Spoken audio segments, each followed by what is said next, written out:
Yes, the Lynx are through to the grand final. And as we record, we have no idea who they're actually going to play. We know it will be in Victoria and it will be against either Southside or Melbourne. But the most important thing is for them that they have a decent break to recover and prepare.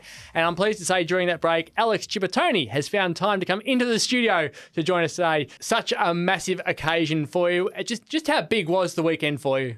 Yeah, it was huge. Honestly, it was so many reasons. Obviously, it was game 2 in a semi, so we get a chance to make it through to the grand final, but also just the fact that we don't have to get back on a plane this week and have another midweek game in Townsville to head into a final series. So it's just incredible. You were flying. Like, you're out by miles. I think it was 17 points. You're out by 1 point. And then they just decided to full court press for an entire half. And it was so intense because if you got through, you were going to have a decent shot. If they got it back, they were going to score. Like that second half must have felt amazing to play, and knowing that the stakes were so high for everyone involved. Yeah, I don't think that we were all that prepared for them to come out with that kind of tempo. Like, typically throughout the season, they've been more of a half-court, play-it-safe kind of team. So for them just to come out, run and gun the whole second half, put pressure on our guards the whole time, it was crazy. I mean, it obviously worked in our favour, but they definitely put up a fight. We never thought they would go away, but to have it back to, I think, got to 3 points in the fourth there for a bit. It definitely made us sweat, but it was just great to pull through and get the win. And then the atmosphere in that stadium, like the crowd was going nuts for you. It must have felt so enjoyable to just experience that. Yeah, honestly, that was probably one of the biggest home game crowds I remember, at least in the past few years, I think, other than the grand final. So to have that many people there supporting us means so much to us, and they were incredible from tip off. You could hear them, and I definitely think that's like having the sixth man on the court. It's hard to play as the opposition team coming into a stadium like that and having it be so loud and the whole crowd be against you. It does take its toll. So it was just incredible, and hopefully in game 2 we can get them back out here in Perth. So the WNBL has now released the finals fixture for the grand final. So it will be Sunday, March 10 at 12:30 p.m. Western Standard Time for game 1. That's 3:30 in the afternoon when you'll actually be playing, given you'll be over there. That's in Melbourne. And then game 2, and most importantly for people here, that is Thursday, March 14, 6:30 p.m. at the Bendat Basketball Centre. Game 3 won't be required because you'll have already won it by then, but that will be Sunday, March 17 at a time which is yet to be decided because it will clash with so many sporting events. Isn't funny. There's 2 AFL games being played from West Coast and Fremantle. There's the potential for the Wildcats to be in an NBL grand final on the same day. So the WNBL will wait to determine what will happen with that. But it must be nice to know that right now, when you're going to play, you can start planning your life, and whilst your opponent is going to be decided on Wednesday night, you can at least start working things out. Yeah, honestly, selfishly for me, it's huge, obviously having a little one. So not having to get him on a plane straight away this week, knowing that we don't leave till the end of the week, and just having that time to be home, settle. And I'm sure it's the same for everyone, be with family, be with friends this week, rest, and then hopefully go into the weekend feeling good and refreshed. I guess it's just a huge advantage for us. So you left after that first final series, which you talked about, and went overseas. And then you came back and you were talking about unfinished business then.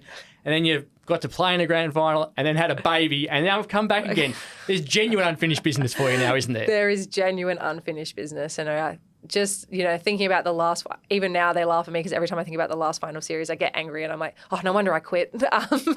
But here we are, just to have a chance to do it again is just incredible. And I know some people never get to play in a grand final. And I'm just really hoping that this year is our year as a team, and I think we deserve it. 1992 is the last time it happened for this club. Can you think, or can you allow yourself to think about what it would mean for WA basketball if you win it? I just think it'll be huge. There's so many people that have been such big supporters for so long, an integral part of the journey. all the girls that came through in waves and had to play for free and never got the chance to get there. I just think, to everyone, it would just mean so much. BWA have obviously taken us on and done such an incredible job, just fielding a team together, and there's been so many ups and downs. So I just think that obviously it will be amazing for our group, but it's just bigger than that. It is for all those people that have played over the last 20, 30 years, and the organisation that has given up so much just to have the rights to own us, to keep you alive, keep us going. Yeah. You shouldn't even be playing right now. Realistically, being a professional athlete with a 13-month or 14 months? 13 months. It's let alone being in a grand final. Do you pinch yourself a little bit at what you have actually been able to achieve this year? Yeah. Look, sometimes I look back and I'm like, how did I even, how did I get through those first few months or this month or not sleeping for here and there? And like, I guess now coming through, like getting to this point, I'm like, it is to be able to get fit enough to play and contribute and feel like I'm contributing to this team has been huge for me. And it is crazy. As I said, when I went and decided to try and have a baby, I didn't think I would be coming back. So for me, just to have this opportunity is kind of like pretty incredible. I'm speechless. Yeah.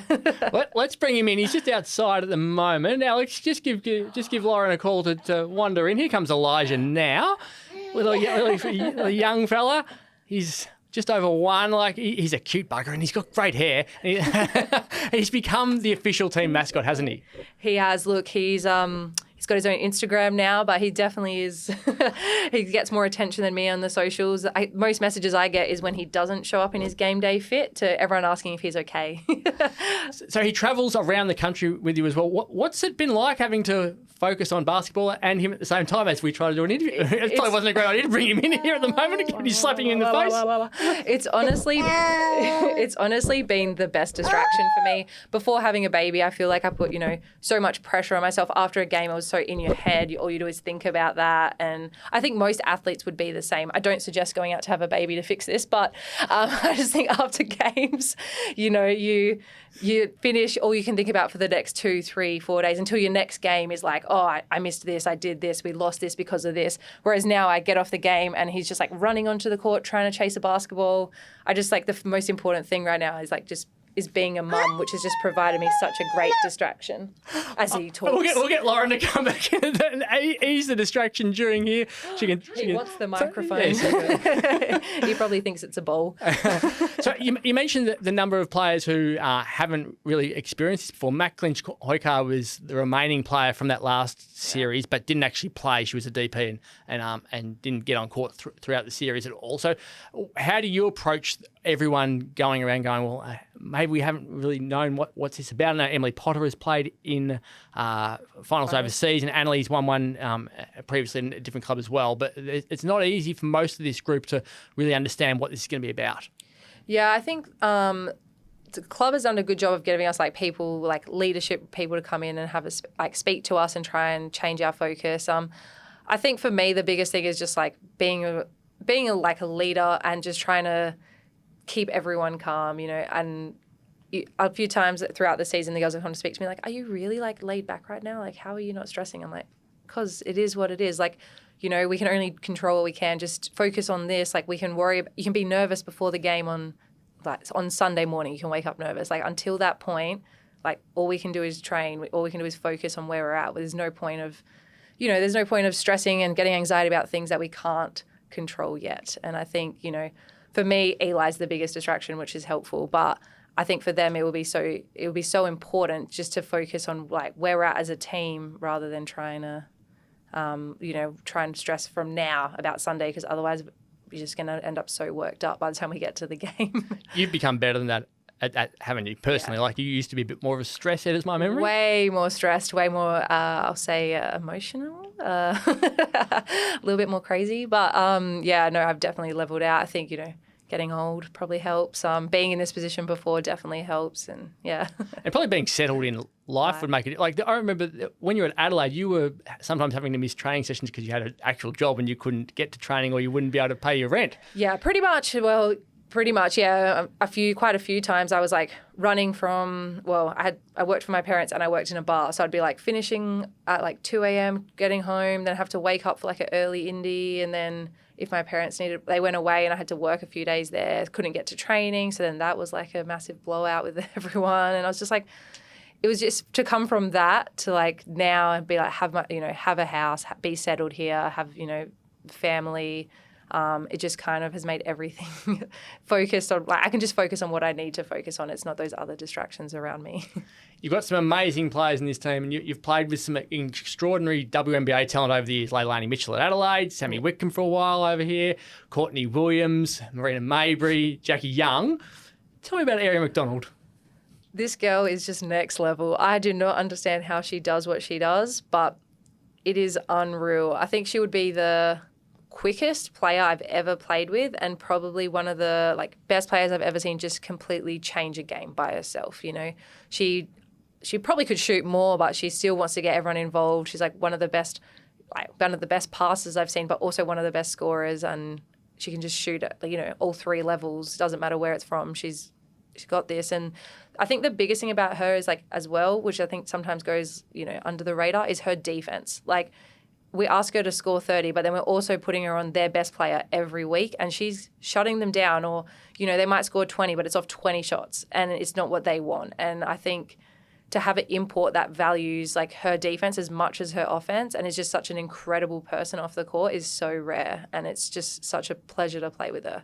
How different is it to have her in the team? We know how different it is because 1-7 versus I think it's 11-3 with her in the team. Like, do you notice the dramatic difference in the way this team plays when she's out in the court?